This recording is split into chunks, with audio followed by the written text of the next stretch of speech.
Well, thank you all for joining us today for this important conversation on supporting maternal mental health in Brown County. Mental health conditions are the leading cause of maternal mortality in Wisconsin, yet they often go unrecognized and untreated. So 1 in 5 individuals will experience perinatal mood or anxiety symptoms, but 75% will never receive the care they need. So today is an opportunity to learn together, strengthen partnerships, and think about how we can better support families during pregnancy and postpartum. The next slide. So a little bit about us. Brown County Public Health has been awarded funding from the Wisconsin Department of Health Services, Title V, and the American Rescue Plan Act to support perinatal mental health in our community. So we're working on increasing awareness, education, and support around perinatal mental health through collaboration and community engagement. Today's presentation with the Periscope Project is one example of how we are bringing education and conversation to our community. We are also conducting a community survey to better understand gaps, barriers to care, and resources families and professionals need. In addition, we use community events and social media outreach to help increase awareness, share resources, and encourage families to seek support during pregnancy and postpartum. So next slide. Brown County Public Health wants to support maternal mental health in our community, but we can't do it without our community. So our community's experiences during pregnancy and early motherhood will help us understand how moms in Brown County are doing and guide the creation of resources and solutions that may make a more impactful difference. So I will put a link to this survey in the chat after I am done here. So the survey is open up for a couple more weeks. So it will close on July 31st at midnight. Next slide. So the Periscope Project is a project of the Medical College of Wisconsin, Department of Psychiatry and Behavioral Medicine. It was created in 2017 to address gaps in perinatal mental health care options in Wisconsin.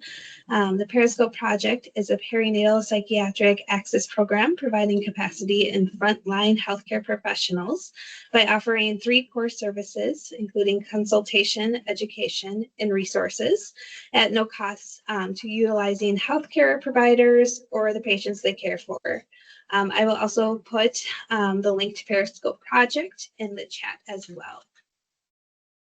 And next slide. So finally, we're excited to welcome our presenter, Dr. Wickman, with the Periscope Project. So Dr. Christina Wickman is a professor of psychiatry and obstetrics and gynecology at the Medical College of Wisconsin.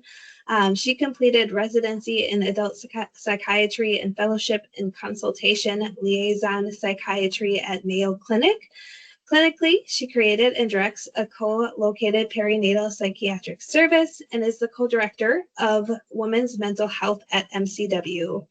She is the medical director of the Periscope Project, a provider to perinatal psychiatrist teleconsultation service. And then Dr. Wickman has published and lectured extensively, regionally and nationally. So we are grateful to have Dr. Wickman here to share her knowledge and help guide the conversation. So let's all welcome Dr. Wickman. We're excited to hear from you today. Thank you, Becky, for that introduction. Again, my apologies to everybody for the technical difficulties. I've got a lot to go over. I've been tasked to talk about perinatal mood and anxiety disorders, so primarily focusing on depression and anxiety in pregnancy and the postpartum period. If there are questions along the way, please don't hesitate to come off mute and ask away and or stick your question in the chat.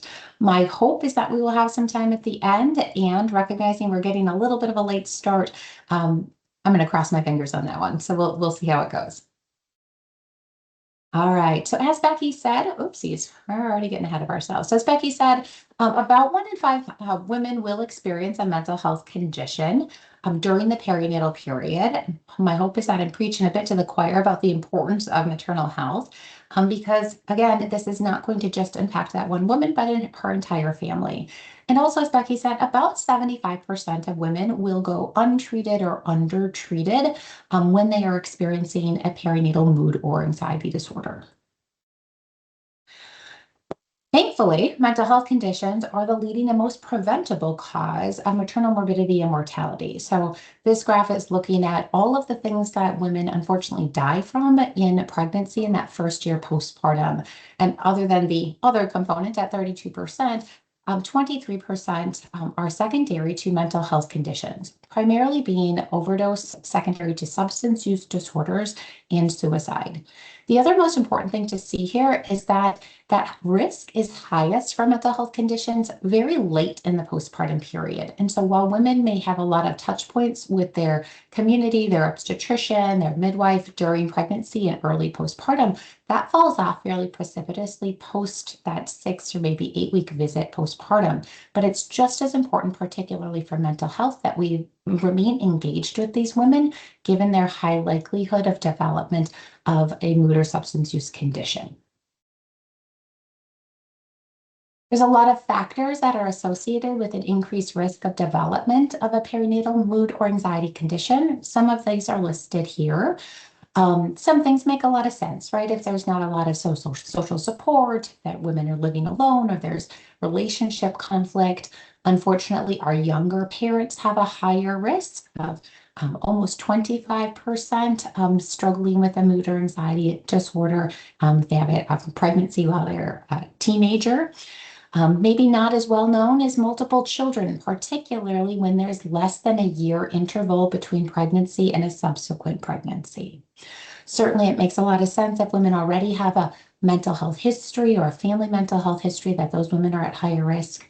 And then from a pharmacological or treatment perspective, we know that women who discontinue their antidepressant medications at time of conception have a higher risk of development of symptoms throughout their pregnancy and postpartum period as compared to those that remain on their psychiatric medications. So how do we identify these women? Screening is incredibly important. We should be asking all women about mental health symptoms and substance use.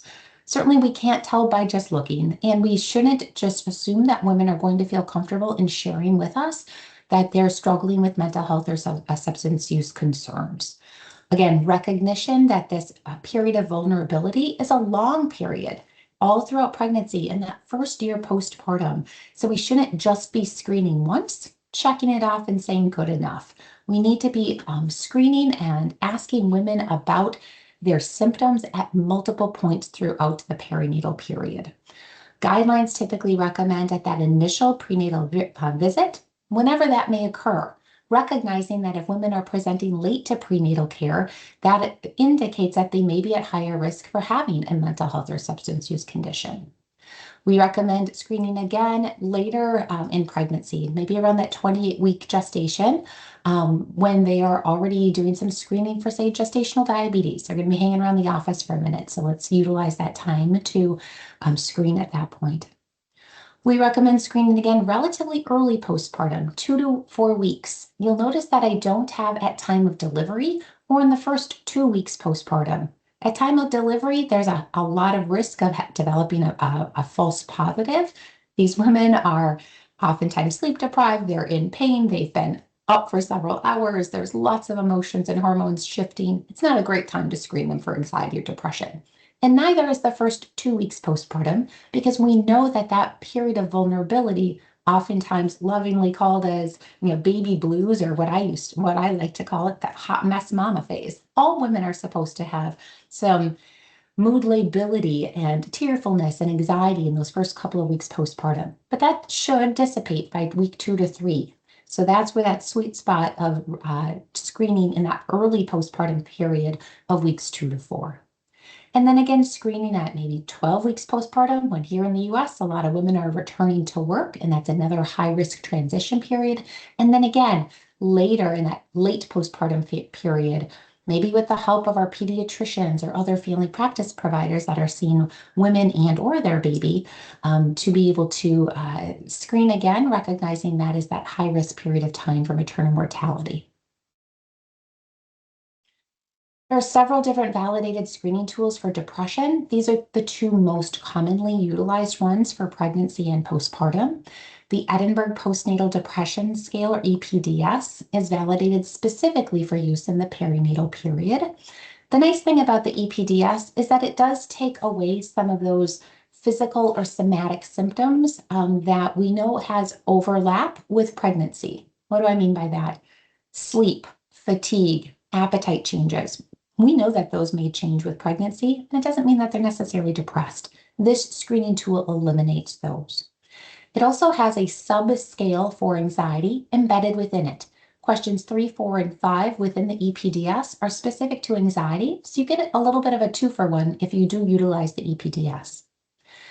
Most people are familiar, however, with the PHQ-9, the Patient Health Questionnaire, and that's widely utilized in a variety of primary care settings, and that is validated in this population as well. However, that's only good for depression and not anxiety.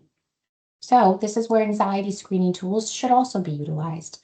I mentioned the sub-scale of the EPDS, again, helpful for utilizing one tool to screen for both. Otherwise, the most commonly utilized one would be the GAD-7. Again, validated for the general population, so no matter who's screening, this woman probably has a little bit of familiarity with that. The PASS, or the Perinatal Anxiety Screening Scale, is, as the name indicates, only specific for the perinatal population. So lots of options for screening. Let's talk a little bit about perinatal depression. As I mentioned earlier, we do need to differentiate between baby blues and postpartum depression. So this is very specifically looking at that window of time immediately post-delivery.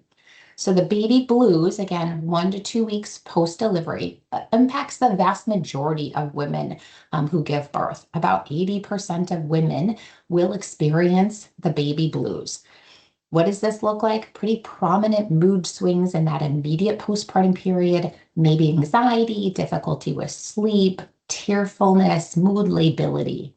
Here's the thing, this is self-limited, it's temporary, it resolves on its own with limited intervention. Support, education, and reassurance is what these women need. This is not something that we need to get patients into any kind of treatment, whether it's psychotherapy and or medication management.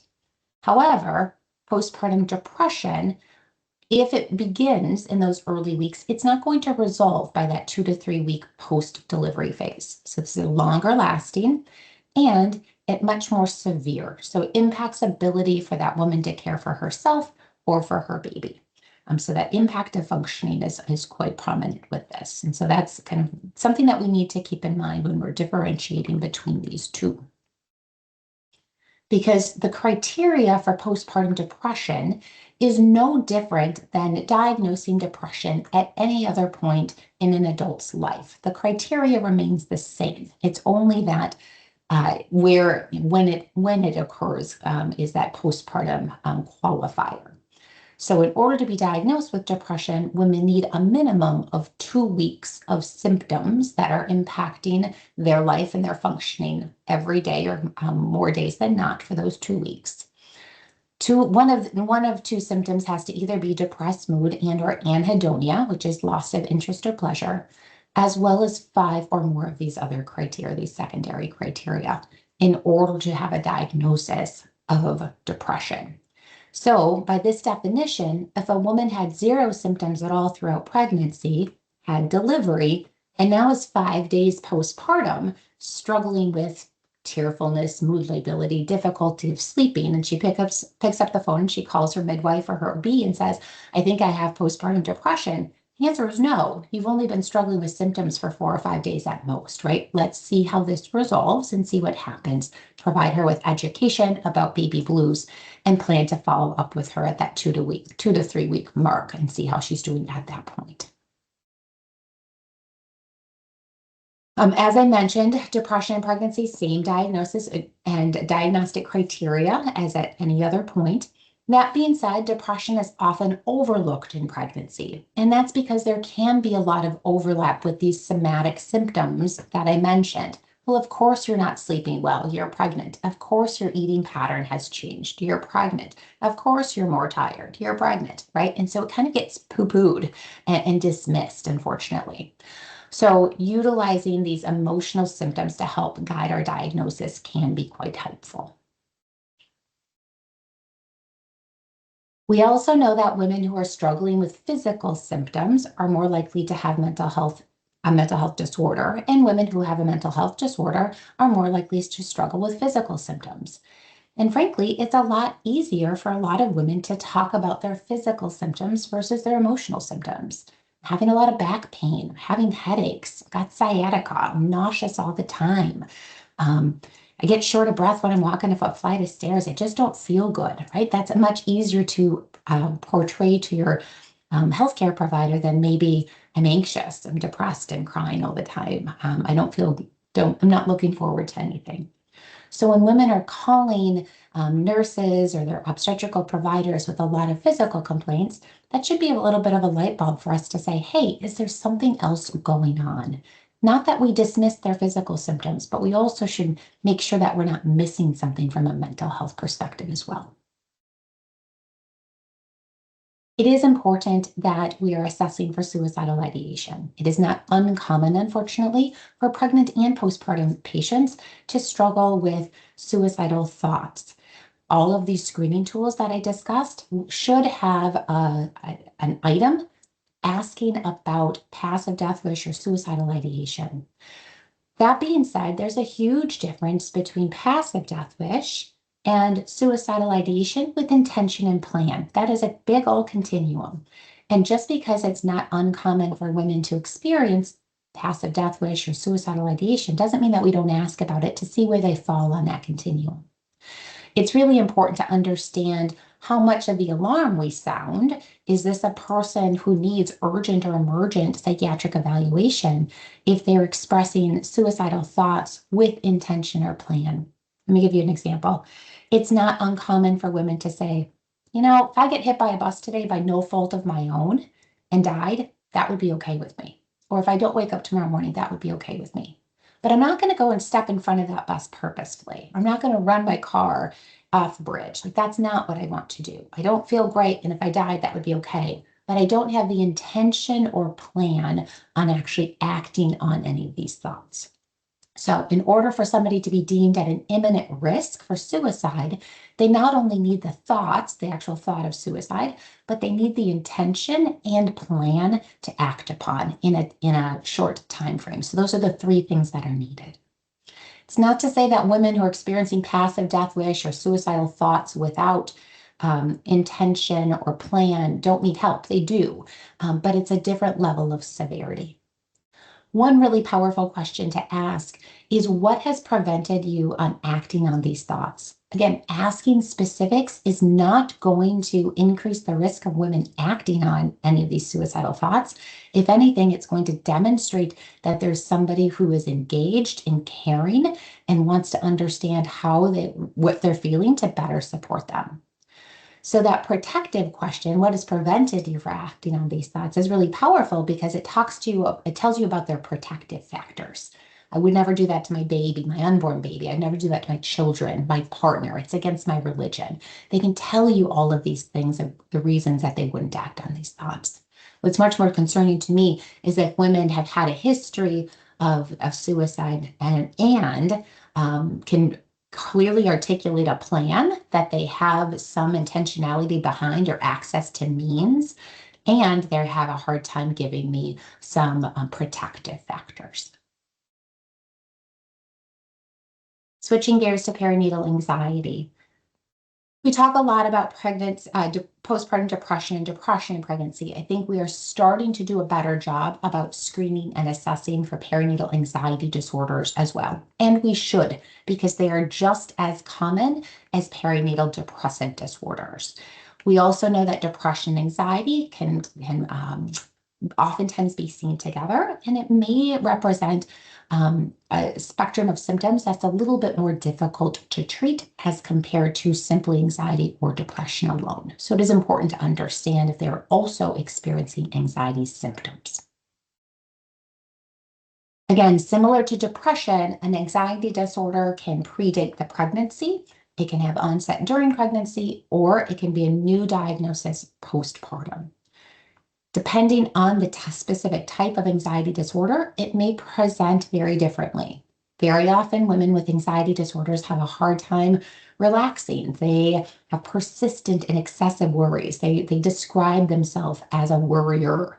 They can have physiologic arousal, meaning that they've got shortness of breath or increased heart rate, jitteriness, that they're kind of on edge.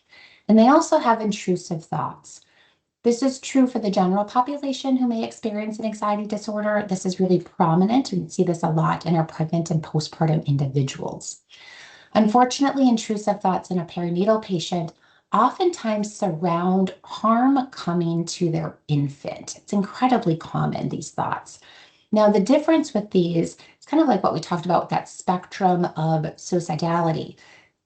Women can have thoughts about harm coming to their baby, and yet they have no intention or plan on actually following through with the thoughts that they may have. So that's where we have to differentiate that. Women with anxiety disorders have these terrible intrusive thoughts that pop into their head, and they're distressing to them. They're terrifying to them. And they have no intention of acting on these thoughts, and yet they don't want to disclose these thoughts because they don't want to be viewed as a bad mother. They don't want they don't want their babies taken away from them if they have thoughts about harm coming to their babies. This is a really tricky concept to get women to talk about. I've been in practice for nearly 20 years now, and it's really uncommon for women to come into my office and just openly tell me about intrusive thoughts. The way to go about it is actually to give examples. So the way that I frame it is that, women with anxiety disorders oftentimes have these negative, distressing, intrusive thoughts. Some examples that women have told me, had women tell me that they bring their baby into the kitchen and see the knife block and think, I could stab my baby. I don't want to stab my baby. Why would I have that thought? Or thinking about putting their baby in the microwave and turning it on, or flinging their baby down the stairs. And these women have zero intention of acting on these thoughts. And these thoughts are so distressing to them, they oftentimes begin to separate themselves from their baby to avoid having the thoughts. And then asking them, have you ever had any thoughts like this? Inevitably, the vast majority of women who have an anxiety disorder in the perinatal period will say, not those thoughts, but here's the thoughts that I've been having. Okay, so that's a nice way to get women to normalize this with anxiety disorders and to get them to talk a little bit about what they may be experiencing. Similar how we talked about with assessing thoughts of harm to self, we need to be mindful about assessing thoughts of harm to baby. So as I talked about, women with anxiety disorders, they have the thought, but they have zero intention of acting on these thoughts. These thoughts cause them anxiety. They are very rational about recognizing that these thoughts are not quote unquote normal. And they have zero psychotic symptoms. And so what I mean by that is they are grounded in reality. They are not seeing or hearing things. They are not delusional in any way. They rationally can tell you, I'm having these thoughts and I don't want to be having them. They cause me anxiety. These women are at any risk of harming their baby. They will not harm their baby. Women who have thoughts about harming their babies that are psychotic, meaning they are not grounded in reality. These thoughts are not distressing to them. They are often because of psychosis that they're having the thoughts. For instance, women who are psychotic will have the thought of a higher power is telling me to harm my baby so I can actually save him, like that kind of hyper religiosity. Again, not grounded in reality. These are women that suggest harm coming to baby. These are not women that will show up in an outpatient office on time because they are psychotic at baseline and have a hard time navigating reality. So it is important to know the difference. I would say the vast overwhelming majority of patients are going to fall in that anxiety spectrum without having any risk to harm to baby. I'm going to spend just a couple minutes talking about perinatal opioid use disorder because of its importance, particularly with maternal mortality. So again, when we look at what women are dying from in pregnancy and postpartum, substance use disorders, primarily opioid use disorders, are very high on that list.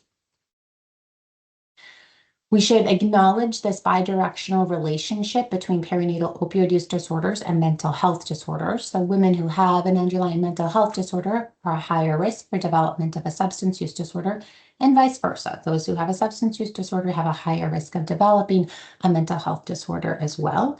They are often co-occurring, and not only do they increase the risk of the other, but the severity of both increases when they do have both. There is a lot of complications that can arise in a woman who has an underlying substance use disorder during the perinatal and postpartum period.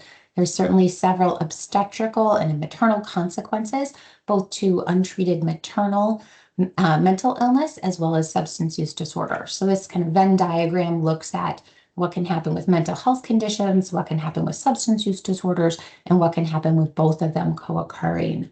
And it makes some sense, right? If a woman is really struggling with a mental health or substance use disorder, she's not likely going to be as well engaged with her own prenatal care or managing her own health, or make sleep and nutrition and going to her doctor's appointments a priority. Oftentimes, these women are going to have higher rates of being victims of abuse and have issues not just with pregnancy outcomes, but also longer-term consequences in navigating baby and impaired infant-maternal bonding as well. We also know that longer term, so beyond just pregnancy and infancy, that children who are exposed to untreated mental health or substance use disorders can have chronic issues as well. So it really is important that we're identifying these issues as early as we can, ideally preconception, but certainly during pregnancy, so that we can treat them and get them on this path to hopefully avoid some of the consequences that we can see with untreated mental health and substance use disorders. So let's talk about some treatment options. What does this look like? Talked a lot about different things that we can see from a mental health perspective, and there's lots of treatment options that we have. So the options that we have for treating perinatal mood and anxiety disorders that have a good evidence base are as follows. Certainly psychotherapy, very limited, if any, risk to pregnancy outcomes, et cetera, with use of psychotherapy. Light box therapy, particularly those, not today when it's 100 darn degrees outside, but Wisconsin winters are brutal. And so if there's a seasonality component, we recognize that light box therapy can be really powerful and has some good evidence base in pregnant and postpartum women. Self-care. I oftentimes say that no amount of an antidepressant is going to feel as good as a shower every day. And so, yeah, having, good self-care, nutrition, sleep, sunshine every day, all of those things are just as powerful as some of the other kind of traditional modalities that we think about when we're talking about treatment. There are some complementary alternative options that have some decent evidence base. We cannot underestimate the importance of sleep, particularly in that postpartum period when babies may be up all night. What does that do to mom's mental health? And then certainly psychiatric medication management does play a role. Part of the reason I have a job is because we've got good, safe options that we can utilize during pregnancy and with lactation. So when we're thinking about how to approach a perinatal patient who you've maybe identified as having some struggles with depression or anxiety, like what is this path that we think about in getting them to treatment? First and foremost, make sure that we're making our own diagnosis. I know that sounds, that kind of, well, of course, we're going to make our own diagnosis. And it's always impressive to me to see the number of patients that get referred to me having made their own diagnosis. I saw this on TikTok, or I did a screening tool online. I think I have ADHD, or, whatever the case may be. Or they're depending on a different physician's diagnosis as well. So make sure that we're making our own assessment and clarify that diagnosis, because depending on that diagnosis is going to dictate what kind of treatment options. And those treatment options are going to be very different if we're dealing with a bipolar disorder versus a major depressive disorder or an anxiety disorder. The next thing I tell people to do is think about, if this patient wasn't pregnant or breastfeeding, take that out of the equation. What would you want to do next? What would be the next best step with this patient? Because most of the time, that can be the appropriate next step in a pregnant or postpartum patient as well. So we should think about all those things I just talked about, this a la carte menu: self-care, sleep hygiene, psychotherapy, medication management. Which one makes the best, or which of all of these, which ones pick and choose, and which one is the patient most likely to engage with?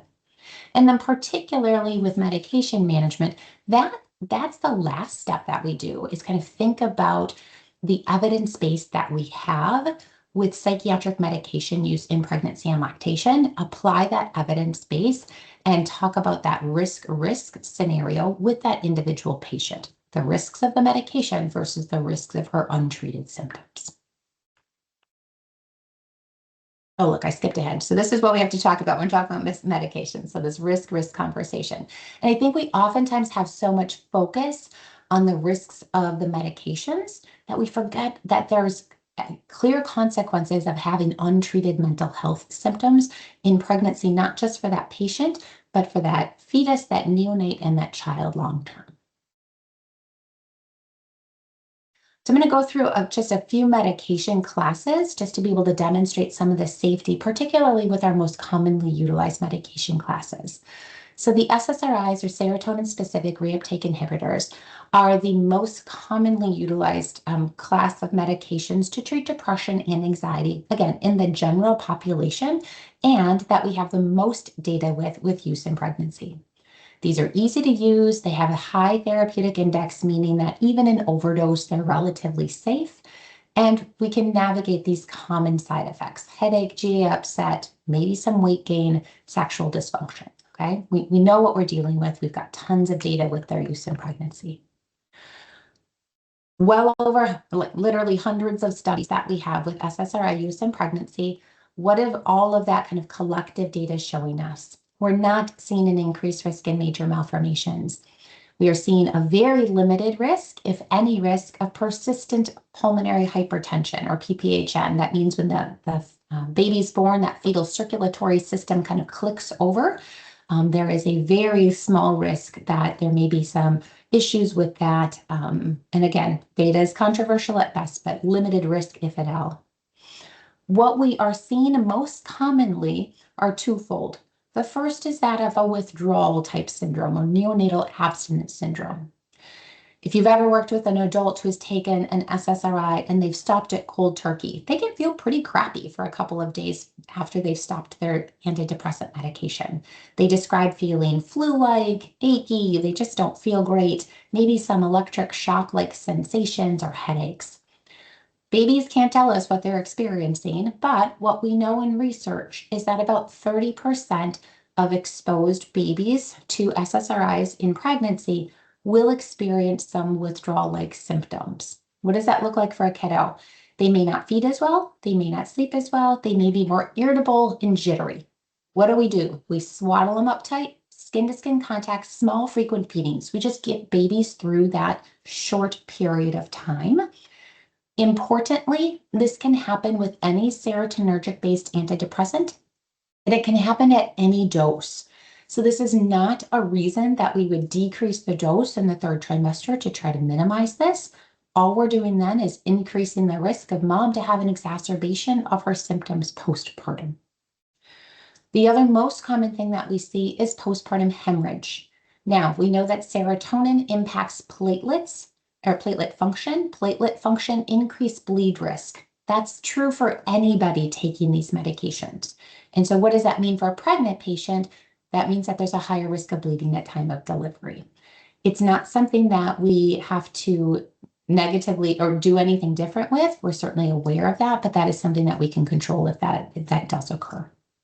I think also importantly, if there's been a lot of data looking at neurodevelopmental outcomes with exposure to these medications in pregnancy, The best done studies have been sibling studies, meaning mom has 2 or more pregnancies, one which is exposed to an SSRI, one which was not, and then comparing those neurologic and neurodevelopmental outcomes in those 2 children. And with those types of studies, we're seeing no difference in neurodevelopmental outcomes, which is incredibly reassuring. SNRIs, serotonin norepinephrine reuptake inhibitors, venlafaxine, duloxetine, desvenlafaxine.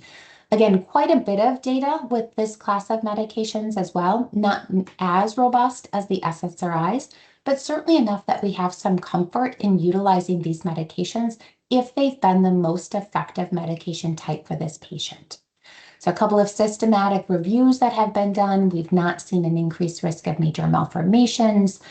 There's some controversial data at best about an increased risk of miscarriage.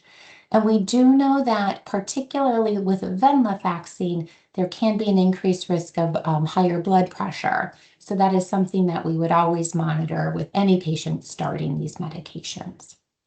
Similar to the SSRIs, the most common things are going to be the things we just talked about. So that's that withdrawal syndrome or that neonatal adaptation syndrome, and the risk of postpartum hemorrhage because of that bleed risk with impact to serotonin with the serotonin of these medications. Got one specific slide on duloxetine. So this is a medication that's been a bit more studied as compared to the other SNRIs. Specifically, they were looking at pregnancy outcomes and major malformations. So one study looking at the Medicaid extract or an analytic extract showed an increased risk maybe of cardiac malformations. Now, this is a retrospective database review, so maybe not nearly as great of data as prospective controlled studies. And I would say that that showed an increased risk of cardiac malformations, but an even larger study out of the Danish medical registry did not show that same association. So again, controversial data at best. The best done studies, prospective control cohort studies, have not demonstrated a consistent elevated risk.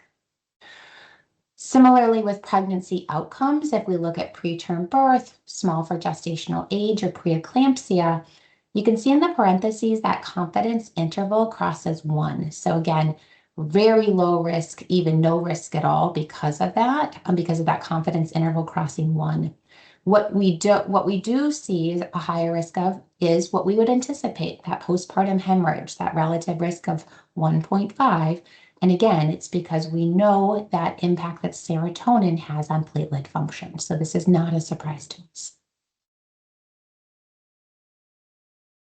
Bupropion or Wellbutrin targets noradrenergic and dopaminergic neurotransmission, has indications for both major depressive disorder as well as smoking cessation. It also can be useful with mild ADHD symptoms.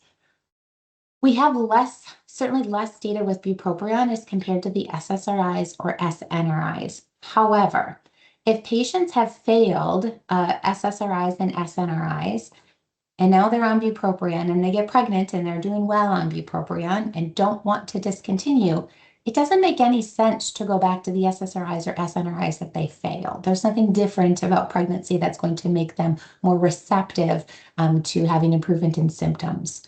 So it's something to just be mindful about. We would never return to something that's been deemed a medication or class failure. What I like about bupropion is that it's quite good for what I lovingly call couch potato or Eeyore depression. It's got some motivation, some energy, some pep in your step. So that can be really helpful, particularly for those really low energy depression patients. We're not seeing an increased risk of any major malformations with first trimester exposure. There is some data we know that bupropion is particularly in short-acting formulation can decrease the seizure threshold. That being said, I don't remember the last time I prescribed immediate release bupropion. Typically, it's the once daily XL formulation, of which that risk is very, very minimal then. Mirtazapine or Remeron is noradrenergic and a specific serotonergic antidepressant. typically almost always exclusively utilized at bedtime because it's quite sedating. Has an indication for major depressive disorder.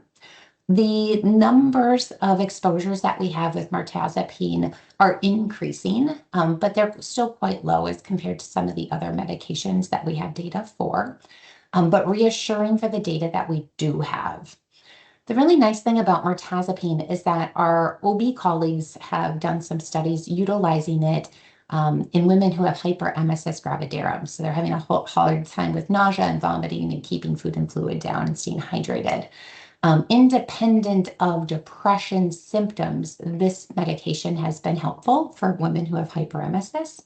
And so that may be something to consider if you've got a patient who's really struggling with nausea and vomiting in pregnancy, because unfortunately we know that the serotonergic-based medications can wreak a lot of havoc on their GI system, and they may not be able to tolerate the GI side effects of a serotonergic, an SSRI or SNRI, as they could with the mirtazapine.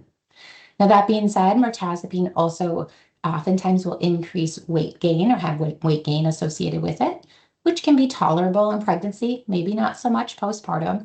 And that sedation piece we need to be mindful about postpartum as well, and ability to care for women after delivery, or ability to care for baby after delivery. So how do we choose? What do we start? So if this is a medication naive patient who's never had any exposure, because again, if a woman's had exposure, we should always return to what's been most effective. We need to think again about taking the pregnancy out of the equation. What makes the most sense for this individual patient? What I love about fluoxetine or Prozac, it's got a really long half-life. So if you got a patient, maybe a teenager, that's not great with compliance, that long half-life can really be helpful in minimizing withdrawal symptoms. I'm always cautious about sertraline or Zoloft because it's the worst offender in my experience from a GI side effect profile. And in early pregnancy, that can be a no-go. We talked about the benefits of mirtazapine or bupropion. I oftentimes say if all things are equal and you have nothing to kind of choose from, escitalopram or Lexapro is a pretty safe choice. It's oftentimes well tolerated, very minimal drug-drug interactions, and oftentimes the starting dose of 10 milligrams is the dose that gets women better. So we don't have to do a lot of titration that we have to do maybe with some other medications. Just a couple of slides about some of our anxiolytic medications. So benzodiazepines, lorazepam, alprazolam, clonazepam can have a bad rap generally, and they deserve a bad rap generally, and there can be a way to safely utilize in pregnancy. So while benzodiazepines used on a chronic daily basis or multiple times daily absolutely should be a no-go for the general population, absolutely should be a no-go for a pregnant population.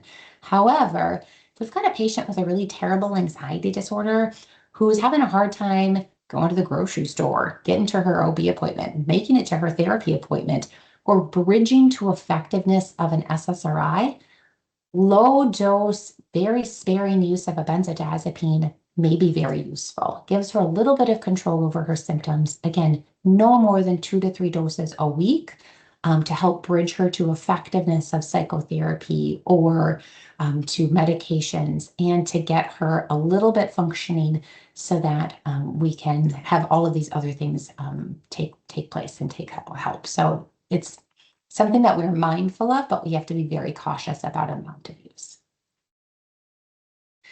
We're utilizing gabapentin more and more for lots of different things. So anxiety disorders, sleep, restless legs, support in alcohol or benzodiazepine taper, sobriety, neuropathic pain, not to mention seizure disorder, etc. The evidence that we have with gabapentin is really limited at this point to retrospective database reviews, the primary one, again, being the U.S. Medicaid Analytic Extract, or the MAX dataset. Similar to what we saw with some of the SSRIs in its early days, or even just more recently with duloxetine, we're seeing a higher risk of cardiac defects with more exposure. Now, you can see again that confidence interval crosses 1 with some of these, or it's very near 1. I really would like to see prospective controlled cohort data before really saying that, yes, gabapentin is associated with an increased risk of cardiac defects. So I think that it's controversial data at best. It's certainly something that I talk to my patients about. That being said, we are seeing some higher risks of poorer pregnancy outcomes. So regardless of that first trimester exposure, babies exposed to gabapentin do seem to have a higher risk of prematurity, small for gestational age, and NICU admission, all things that go together. So it is something that we are mindful of. Would never be my first go-to for anxiety management in a pregnant patient. Probably not even my second line either. And there are times that I reach for gabapentin or continue gabapentin, particularly if a woman's psychiatric stability and or her sobriety has been very much tied to gabapentin. So it does need to be a very individualized conversation. And lastly, I'll talk about buspirone or Buspar. So despite kind of Buspar being around for a very long time, we have very little data with its use. In fact, it's kind of this is the biggest study just a couple years ago, very small sample, only looking at first trimester exposures. We didn't see any malformations in this sample, but we need about 10 times this sample to actually see the most common major malformations. So typically we're looking for 500 to 600 exposures so that we can see if there is an increase in the most common major malformations. So if we're utilizing buspirone, we're really having to extrapolate data from maybe some similar medications. So maybe a little bit like an SSRI, maybe a little bit like a tricyclic, like trying to extrapolate data, recognizing that's not ideal. All right, a few minutes remaining.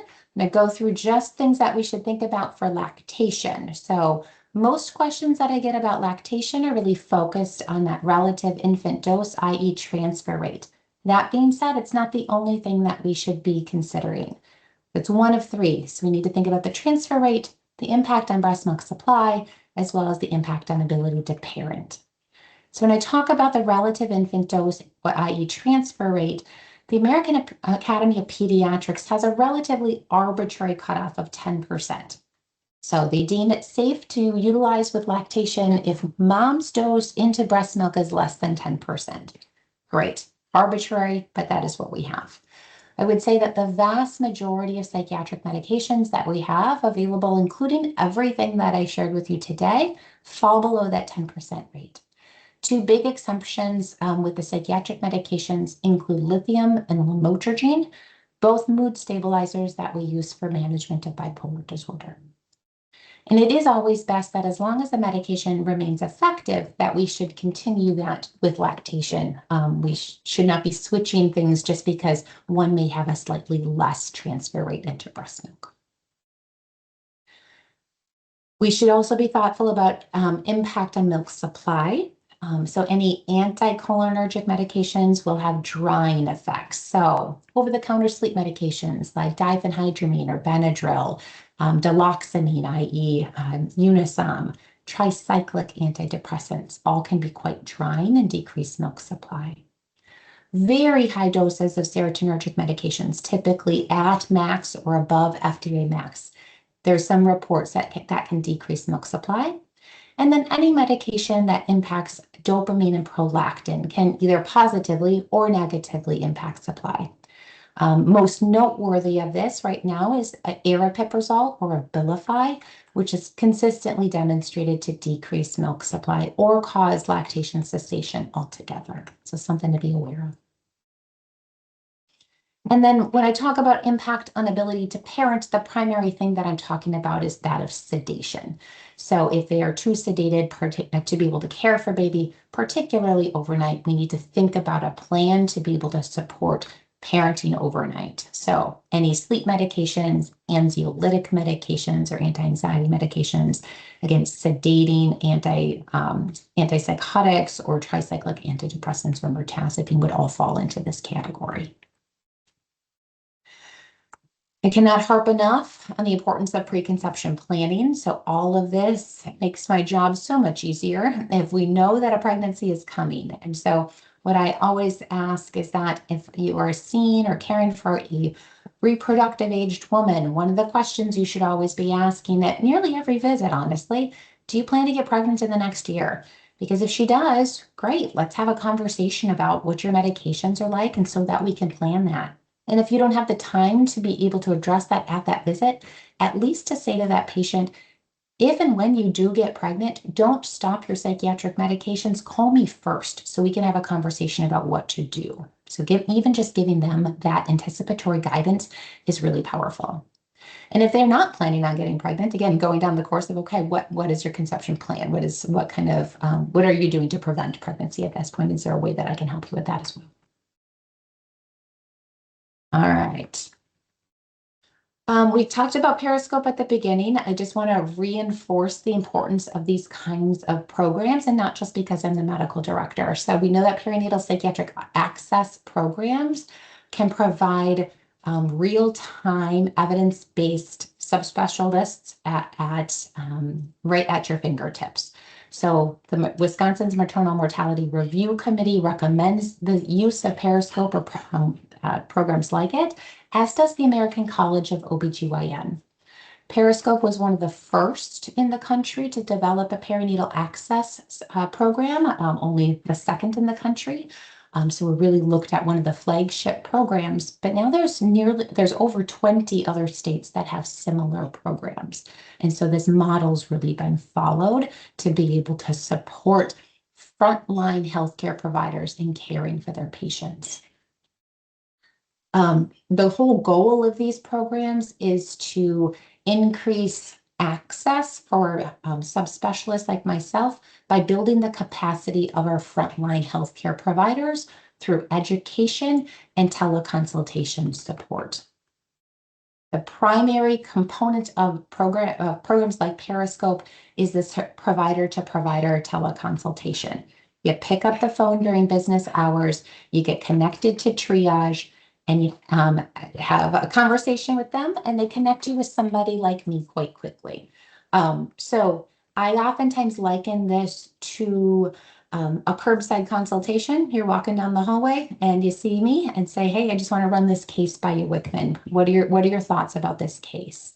So that's kind of how these programs work. Because we are mindful, I'm mindful of time, I'm going to pause, see if anybody does have questions. Just got 2 minutes to spare, but again, because we started a few minutes late, I just want to make sure that we have questions. Otherwise, feel free to reach out to us via email if there's other questions that come up.